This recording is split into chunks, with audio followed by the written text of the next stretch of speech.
Mark here from Talking Bass. This week we're looking at 5 great bass riffs from the most influential band in music history and probably the most influential bass player of all time, Paul McCartney. McCartney is seen as a great songwriter, and because of his massive impact in that area, it's easy to overlook his skills as a bass player and, most importantly, his bass writing.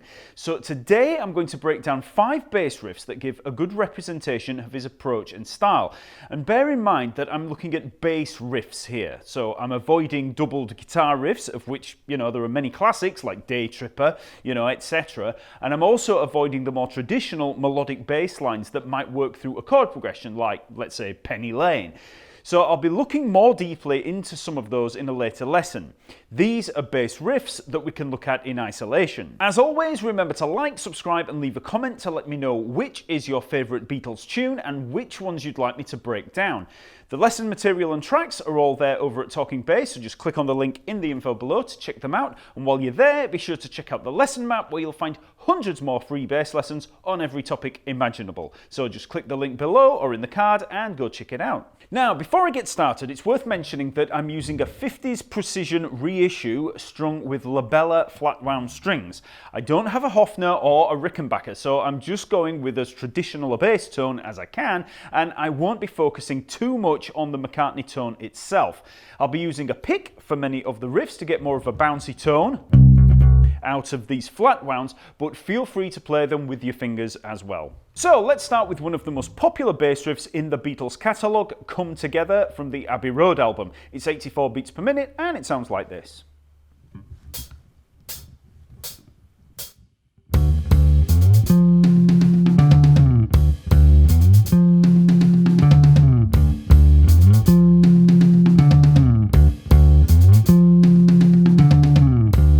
So we're in the key of D minor here, and we begin on a D, 5th fret of the A string. So we play that twice. And then we have this very characteristic slide up to the A at the 12th fret of the A string. So then we play the F natural up there at the 10th fret of the G string.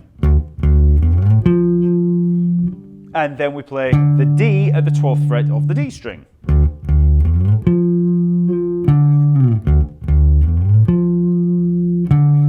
And that's it. So from a technical standpoint, I'm playing the first note with the first finger of the fretting hand, and then I'm sliding up with the 3rd finger. You can use the 4th finger, the pinky, as well, but I'm using the 3rd here. So I'm actually sliding up from about the E there, the 7th fret of the A string, to get to that A. And remember, when you slide, always look at where you're going to slide to. So, don't be looking at where you start, have a look at where you finish. As soon as you catch that note there, look down to where the 12th fret is, so you've got something to aim for. In terms of the picking there, you can use pretty much anything because there's not that much going on, so you could play with downstroke, upstroke, then all downstrokes if you want. But remember, when you get to the A there, you want to cut it off, so you can cut it off with your palm if you want. And then you hit that F there up on the G string. And then when you hit the D, the 12th fret of the D string, you slide back down, okay? So just be careful when you come up and catch that A, so that it's not, so you're not getting this chord held out. Okay? So that's a pretty easy one to start off with. Just play it slowly to get it under your fingers and then gradually build up speed. Once you've got it up to speed, you can try it with the track.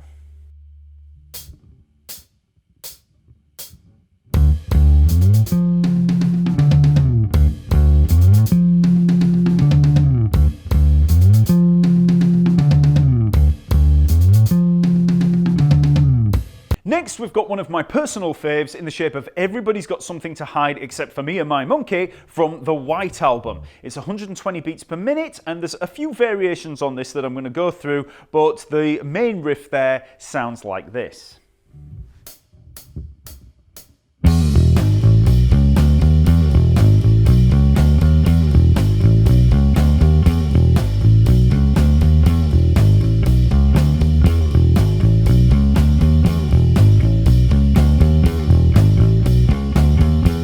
So this tune's in E major and pretty much has a walking bass line kind of feel. So we start on the E at the 7th fret of the A string. We pick that and slide down. Okay? Then we're down to the open E string, and then we come up through the E major scale, G sharp, A, B. So that's 4th, 5th, and 7th frets on the E string. And then we come up chromatically on the A string with C sharp, D, D sharp, E. Okay, so this is where it has a lot of that kind of jazzy walking bass kind of vibe. Okay, and that's the riff. So we just play that round and round.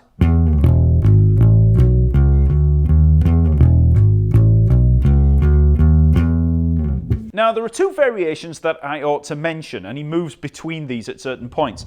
So, the first one sounds like this. Okay, so it's exactly the same notes, but we have this little 16th note rhythm of. So we hit the E at the 7th fret of the A string, then we hit the open E string, and then we have these two notes on the G sharp at the 4th fret.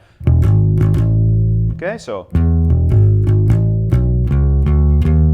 the rest of it just works up through eighth notes, just as we did with the first riff.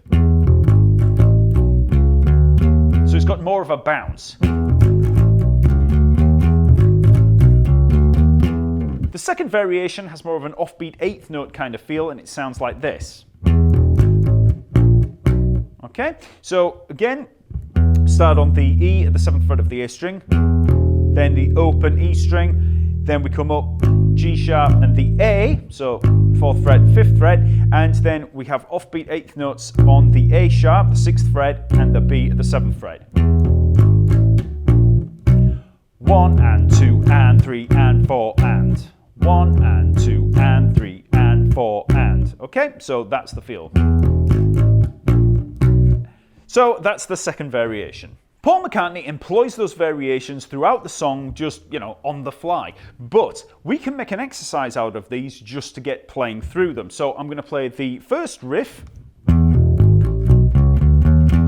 twice, and then I'll play the other two variations, just once each. So that gives us.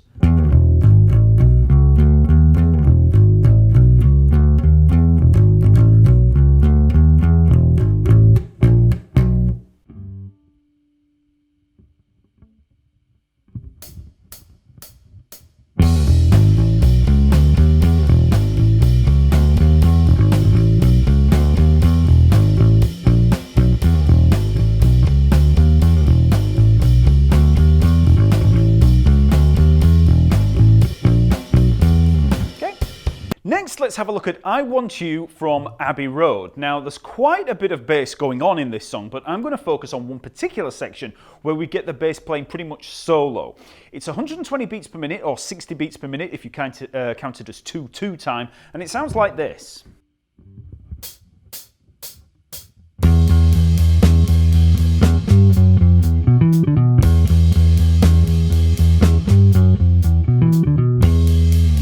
This tune's in A minor, but this little section here, we're on the E. So we play the E there at the 7th fret of the A string. We play that for a full bar, just as 8th notes. So we have 1 and 2 and 3 and 4 and. Then we play it again on the 1 of the next bar. So 1 and 2 and 3 and 4 and 1. And then we come down chromatically from the G at the 10th fret of the A string. So G, F sharp, F, E. So 10, 9, 8, 7 in terms of the frets. So we have 1 and 2 and 3 and 4 and 1. Then we have this little. Okay, so we've got. Well, we come up pretty much a bit of a E power chord, which is very much a favourite of Paul McCartney's when he's playing through these kind of riffs. So we get down to the E, then we have the B, 9th fret of the D string, and then the E at the 9th fret of the G string. And then we come down D, 7th fret of the G string, and the B again at the 9th fret of the D string. Okay, so 1 and 2 and 3 and 4 and 1. Okay.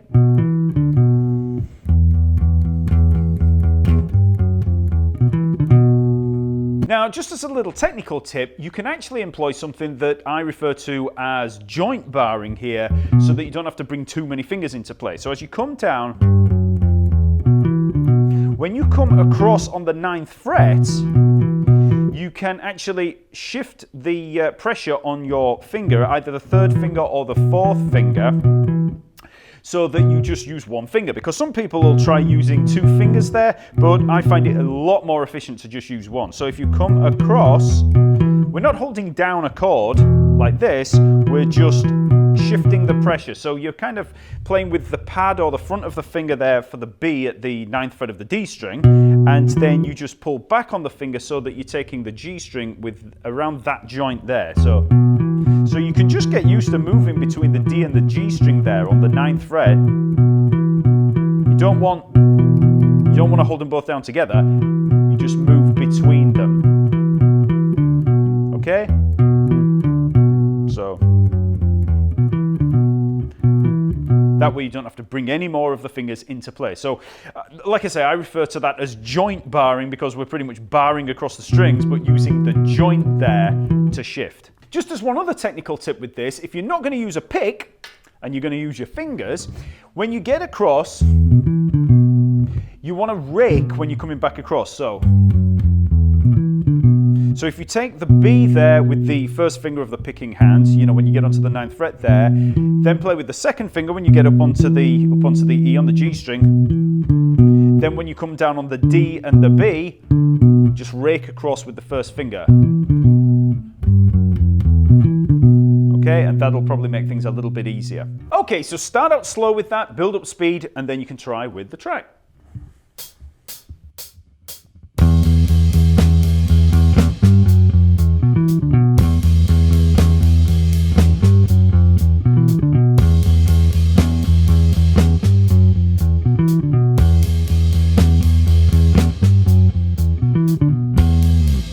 Next we have a gorgeous bass line from the song Rain, which was the B-side for another bass classic, Paperback Writer.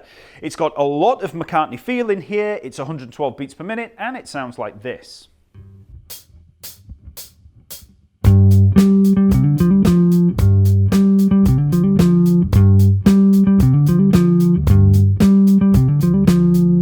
So this time we're in G major, but you'll notice that on the original recording it's about a 1/4 tone flat, so you'll need to, you just need to be aware of that when you're playing along with it.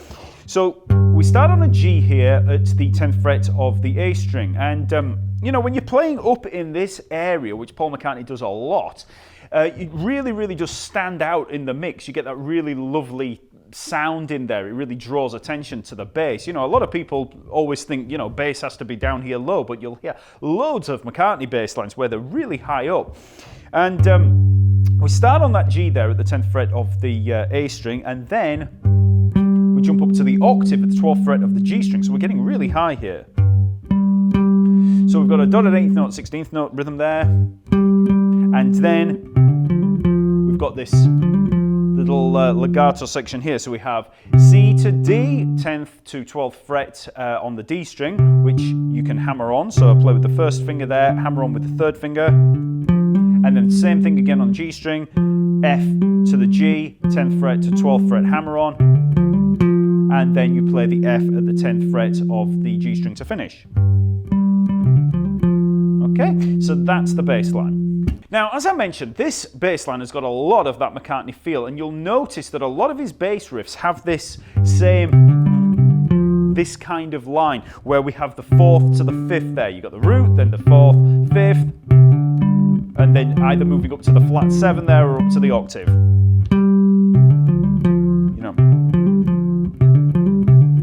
So that's very much something that you'll see in a lot of Paul McCartney's bass lines, and you'll see in the next riff that we're covering. As one thing to be aware of here, when the vocals come in, the riff changes slightly to... So instead of doing both of those hammer-ons of C to D and then F to G, it just works up to the F, then back down to the D at the 12th fret of the D string, and then the rest of the chord progression is brought in with C to D, so 10th fret to 12th fret on the D string.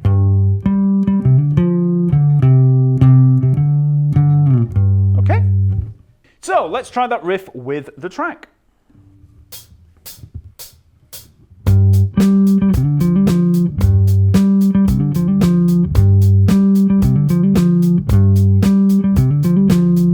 Finally, let's look at another hugely influential bass riff from the song Taxman from the Revolver album. There are a few variations to show you here, but the main riff is 135 beats per minute, and it sounds like this.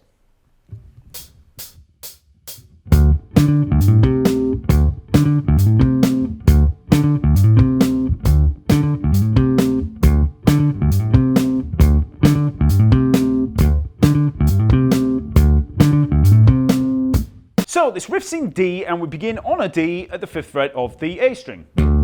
Then we've got two Ds an octave higher at the 7th fret of the G string. We play two little 16th notes there on the second beat.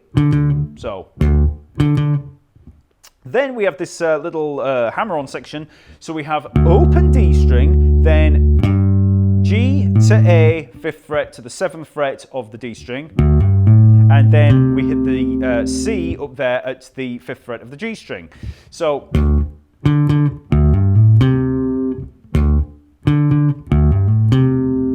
okay. So, you might also hear this occasionally with a slide. So, he sometimes put a slide in there. So, instead of the hammer on, we have.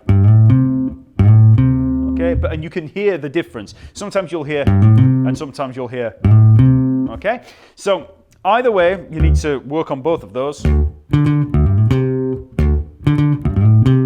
Okay, so that's the main riff, and you want to practice that slowly, get that up to speed, and then you can move it around. So it moves down to C and moves down to G. So on C, we have... Okay, so we're going to be playing the C 3rd fret of the A string and the octave higher at the 5th fret of the G string. And again, we use the open D string to lead into the legato part. And I think on the C and the G ones, we do have the slide each time. So slide from the F to the G, 3rd fret to the 5th fret. And then hit the B flat, 3rd fret of the G string. Then down to the G. Exactly the same thing taken down onto the next string. So G, 3rd fret of the E string, and the 5th fret of the D string. Open A string, then slide from the C to D, 3rd fret to the 5th fret of the A string, and then hit the F at the 3rd fret of the D string. So. Okay, so that's all three riffs.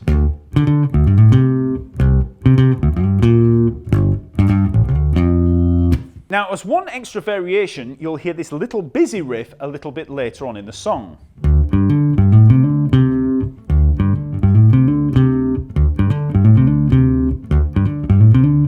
Okay, so this is pretty much the same as the opening riff, but we've got a little bit of a different rhythm. So we hit the D at the 5th fret of the A string, then we hit the open G string and hammer on to the D at the 7th fret of the G string. Then we come up, G to A, 5th fret to 7th fret on the D string, and then C to D, 5th fret to 7th fret on the G string. And then back down to the C, 5th fret of the G string.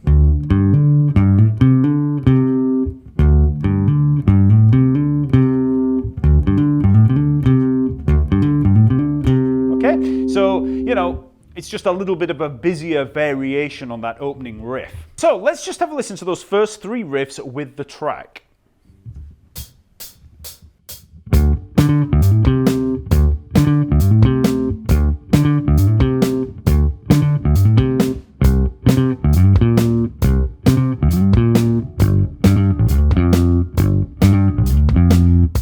Now finally, let's have a listen to that last variation with the track.